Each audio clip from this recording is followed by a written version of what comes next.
Baik saudara, selamat malam dimanapun berada. Saya update kembali untuk melanjutkan pembahasan kasus Subang yang sekarang sudah menjadi konsumsi masyarakat Indonesia tentunya, dan detik-detik menegangkan.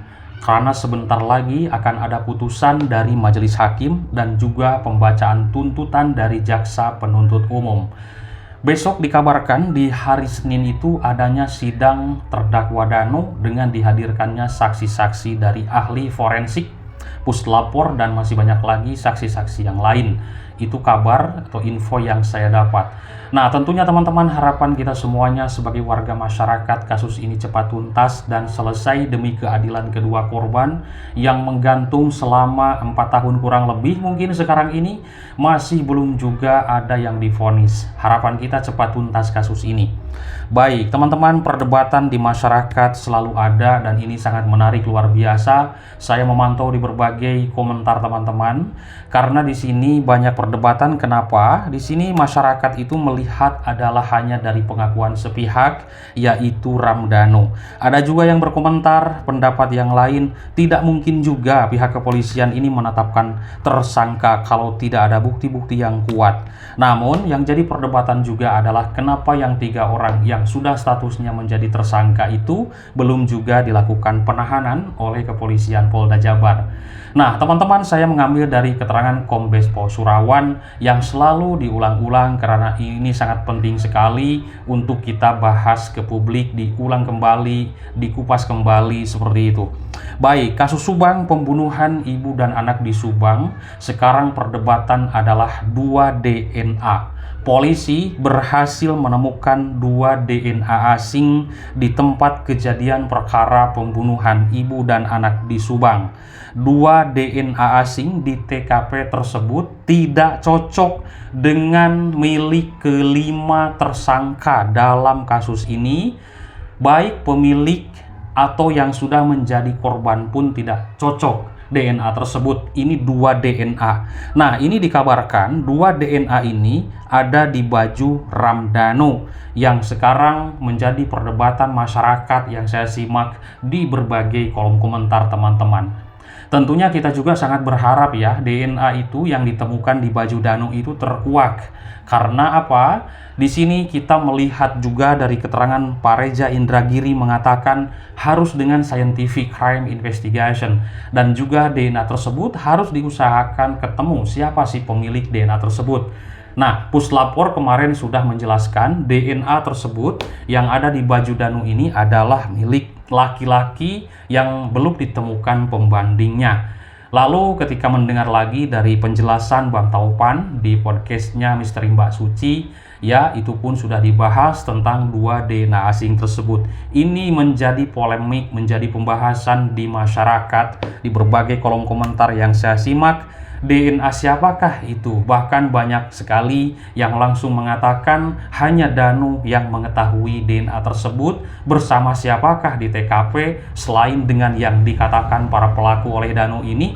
Apakah ada orang lain selain mereka? Begitulah komentar yang saya bacakan perdebatan masyarakat.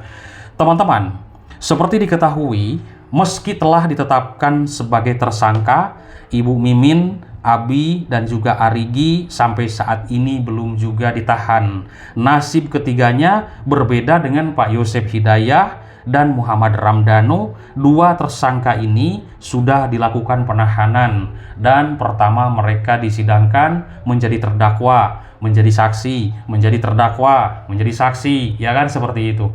Inilah perputaran kasus Subang yang selama ini kita ikuti. Banyak sekali kerincukan dari awal yang tidak sinkron, dan juga di tanggal 19 atau di tanggal 18-nya pun sudah banyak sekali data-data atau kabar yang kita dapat adanya obstruction of justice. Ternyata benar sudah dikatakan oleh tim dari Inapis Polres Subang bahwa di situ Pak Asep Nugraha ini menekankan tidak boleh ada yang masuk ke TKP siapapun tanpa izin, harus status quo. Nah, tapi Pak Asep tidak mengetahui kedatangan Banpol Uci, Pak Sumad, seorang Banpol yang disuruh, menurut dia komandannya menyuruh untuk menguras bak mandi memakai sebuah selang. Kenapa di sini pun memang jadi tanda tanya besar publik juga. Kenapa Pak Asep yang menurut dia di persidangan dari pagi di seluruh tempat kejadian perkara kecuali kamar mandi yang belum, dia sampai jam 11 malam. Di sini sampai hakim pun ya agak berdebat juga. Kan saudara mengatakan harus status quo. Wow, luar biasa. Tidak boleh ada yang masuk siapapun. Lalu ketika membahas tentang Banpol Uci, tahu nggak sama Sumad? Sumad, Uci, oh iya sering di polsek. Tahu ya tahu.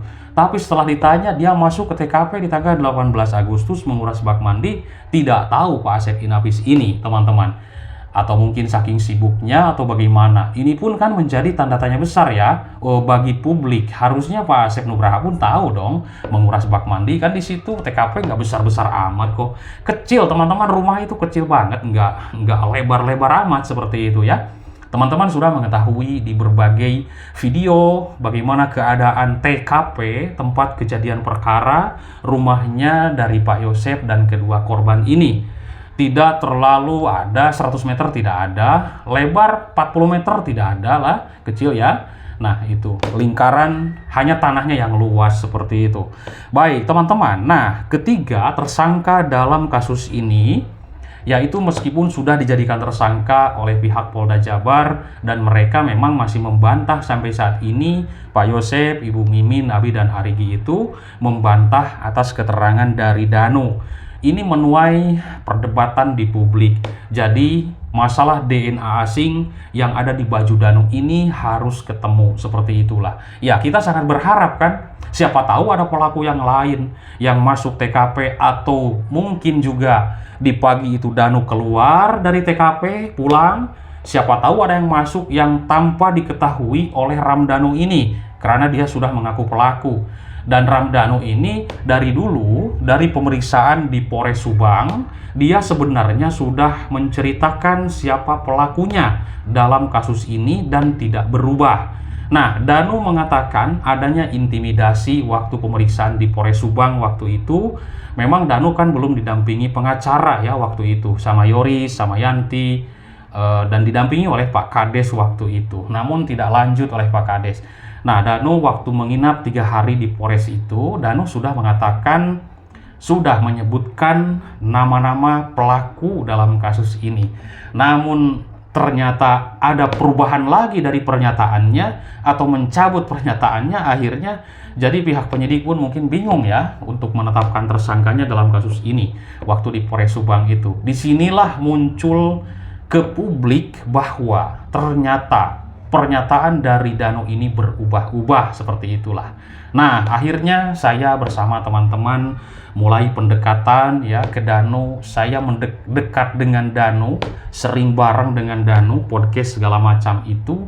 Bukan berarti saya pun dapat info banyak sih teman-teman. Susah sekali saya, Bang Predi, Yahya ya di sana mengorek keterangan Danu secara tidak langsung, dan banyak memang adalah yang keceplosan juga ya. Nah, seperti contohnya ya melihat darah, ngobrolin masalah darah, lalu waktu itu di malam tahun 2022 kita kan kumpul ya di teater di sana di tahun baru. Kalau saya tidak sampai tamat waktu itu, disayangkannya karena ada acara di Bandung. Jadi setelah makan saya izin pulang, langsung meluncur ke Bandung. Nah, Bang Predi paginya ngobrol, si Danu mabuk katanya, sebutin nama Yoris seperti itu. Oh, yang bener, iya, cuman di situ rame katanya waktu tahun baru ya. Jadi si Danu ini ketika mabuk itu nyebutin pelakunya Yoris seperti itu. Ini ucapan Danu yang sudah beredar di publik. Ya saya sih kadang percaya, kadang enggak. Nah, waktu setelah 2 minggu saya bertanya ke Danu. Waktu itu ada saya, Kang Heri, Yahya, ya ada Bang Predi juga kalau tidak salah waktu itu. No, lu nyebutin Yoris pelakunya ya waktu mabuk. Waduh Bang, gua nggak sadar Bang, nggak inget, sumpah sama sekali gua nggak inget, katanya seperti itu.